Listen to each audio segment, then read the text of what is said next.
Hello and welcome to Modern Skills in English. Today, we're talking about something that is a huge source of stress for students, but we rarely name it: the group chat. I just checked my phone before we started.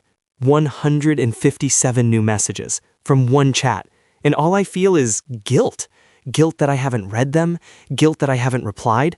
I feel like I'm already failing at being a good friend today, and it's only morning. I don't even know what to do first: catch up with my friends or start my actual work. And what if the goal isn't to catch up at all? What if the real goal is to change the rules of the game? What do you mean? My friends are in that chat. I can't just ignore them. Most students think that being a good friend means being always available. An instant reply is a sign that you care. A slow reply means you don't. But this is a very new idea. It's a rule created by technology, not by friendship. It feels very real, though. If someone messages me, I feel a pressure to respond immediately. It's like a test. It does feel real, but the real problem isn't the phone, or the messages, or even your friends. The problem is the invisible pressure, the feeling that your attention doesn't belong to you anymore. It belongs to whoever sent the last message. We've started to believe that our value as a friend is measured in our response time. Yes, exactly. And I don't want to be a bad friend. I don't want people to think I'm ignoring them or that I don't care about what's happening in their lives. I understand. Let's start with the first big idea that traps us. It's the belief that you must be available 24/7. Well, yeah, not literally 24/7, but you have to be around. If you disappear for a whole day, you miss everything. Jokes, plans, important news. You become an outsider in your own group of friends. And that fear of missing out is powerful. It's what keeps us checking our phones when we should be studying, when we're with our families, even when we're trying to sleep. We think being constantly available shows we care. It does, doesn't it? It shows you're there for them. Let me ask you this. Think about two different kinds of friends. Friend A replies to your message in the group chat within seconds, usually with just LOL or an emoji. They're always there, always online. Okay. Friend B doesn't reply for a few hours, but when they do, they send you a private message saying, "Hey, I saw your message. I was studying, but I'm free now. Do you have 10 minutes to talk?" Which interaction feels more meaningful? The second one, of course. It's a real conversation. Exactly. The first friend is available, but the second one is present. Constant availability often leads to low-quality interactions. You're everywhere and nowhere at the same time. You're not really studying, and you're not really with your friends. You're just managing notifications. It feels like a social obligation, not a friendship. A social obligation. That's exactly what it feels like a job I can't quit. But if I just put my phone away, I feel anxious. I'm sure my friends are thinking, "Where's Mark? Why isn't he answering?" And that leads us to the second trap, the belief that if you don't reply, your friends will be angry or upset. They would be. If my friends suddenly stopped replying in our chat, I'd wonder if something was wrong or if I'd said something to upset them. You might wonder, yes, but would you be angry? Or would you just be a little confused? Most of the time, our friends are not sitting there watching the screen, waiting angrily for our reply. They're busy with their own lives. We assume they will think the worst of us, but that's usually our own anxiety talking. Maybe, but how can you know for sure? You can't read their minds. The risk of them being upset feels too high. You're right, you can't read their minds, so you have to use your words. There is a huge difference between silently disappearing and clearly communicating. What do you mean? Am I supposed to announce every time I'm going to be busy? That seems weird. "Hey guys, going to study for 45 minutes, be back soon." Not for every small task, but what if you have a big exam coming up, or a project that needs your full attention for a few days? Most students just disappear and hope no one notices. They mute the chat in secret, feeling guilty the whole time. I do that. I mute it, but then I feel so disconnected, and I worry that everyone knows I've muted them. But what if you tried a different approach? Imagine sending one simple message to the group. Something like, "Hey everyone, I have a huge exam on Friday, so I'm going to mute this chat for a few days to really focus. If anything is urgent, please message me directly. Talk to you all on the weekend." I have never thought of doing that.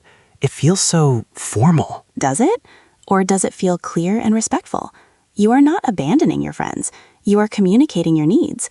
You are telling them how to reach you in an emergency. You are giving them a clear timeline. There's no mystery. No one has to wonder if you're angry. I guess when you put it that way, it sounds a lot better than just vanishing.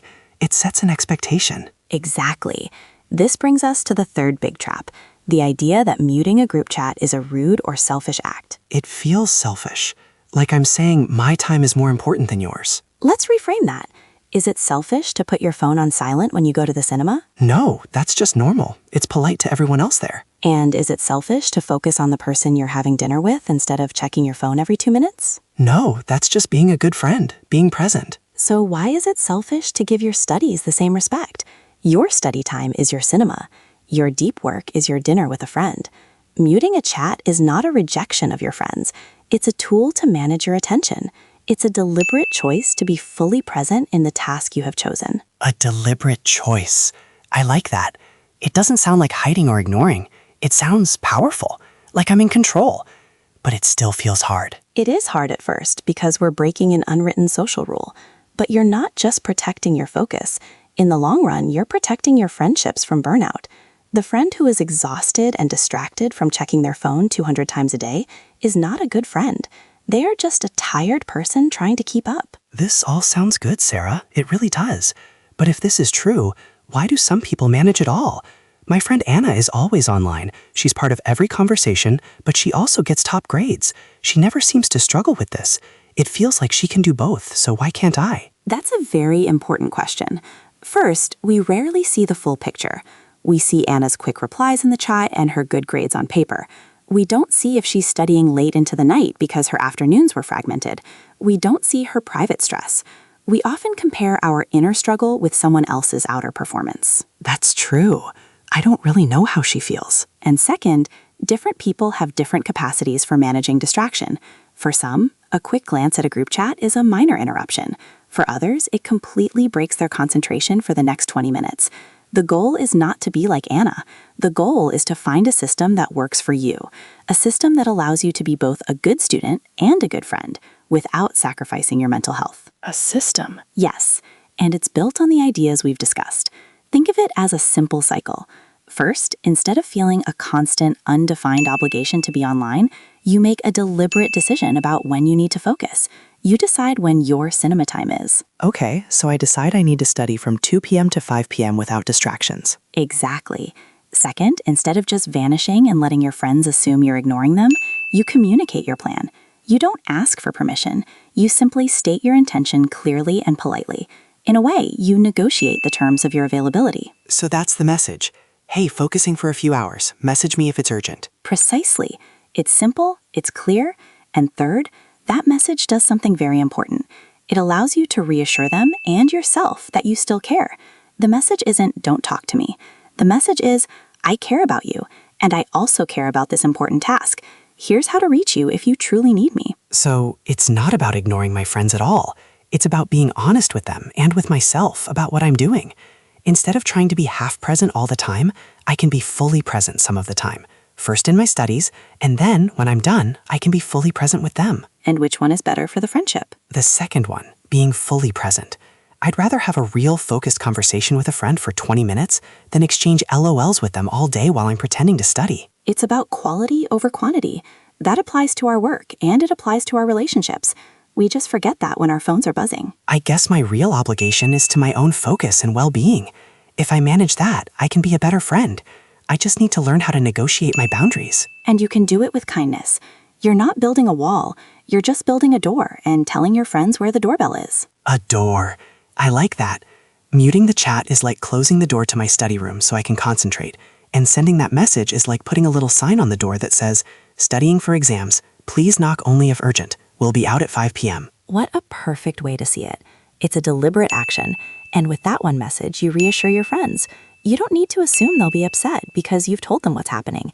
You've replaced anxiety with clarity. I feel lighter. It feels like all this pressure wasn't actually coming from my friends. It was coming from me, from this invisible rule I thought I had to follow. And now you can write a new rule. A better one that works for me. Hello to everyone listening. If this conversation felt useful, we'd love to know what other hidden pressures of student life you'd like to talk about. Let us know in the comments.